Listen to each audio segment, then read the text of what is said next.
પાટડીના નવનિર્મિત રિવરફ્રન્ટમાં વિકાસ કે વિનાશ? માત્ર 2 મહિના પહેલા જેનું લોકાર્પણ થયું હતું, આજે ત્યાં ભ્રષ્ટાચારના કાંકરા ઉડવા લાગ્યા છે। 7 કરોડના ખર્ચે બનેલા પ્રોજેક્ટમાં ગેરરીતિની ગંધ આવતા જનતામાં રોષ ફાટી નીકળ્યો છે। પાટડી નગરપાલિકામાં જે રિવરફ્રન્ટનું કામ છેલ્લા 1.5 વર્ષથી ચાલી રહ્યું છે, એની અંદર અનેકો સવાલ ઊભા થયા છે અને એમાં ખાસ તો ભ્રષ્ટાચારનો મુદ્દો સામે આવ્યો છે।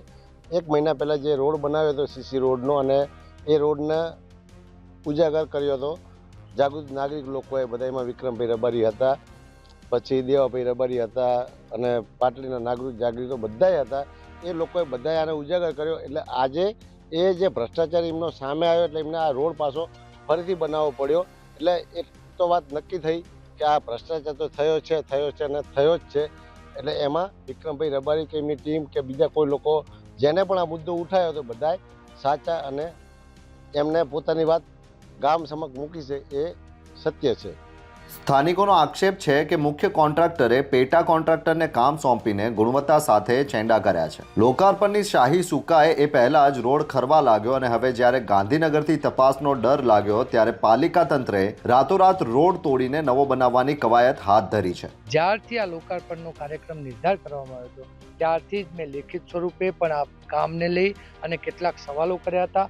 આ જે પ્રમાણે પાટડીમાં નગરજનો વસે છે એ મધ્યમ વર્ગના ગરીબ લોકો, સામાન્ય માણસો અને નાના વેપારીઓ વસે છે। અહીંયા તળાવ બ્યુટિફિકેશનની પાછળ આવા 7 કરોડથી પણ વધારેના ખર્ચે જે પ્રમાણે મળતિયા કોન્ટ્રાક્ટરોને આર્થિક લાભ કરાવવા માટેનું આ કામ એ લોકોએ નગરપાલિકાના સત્તાધીશોએ કર્યું હતું, એની સામે મારા સવાલ હતા।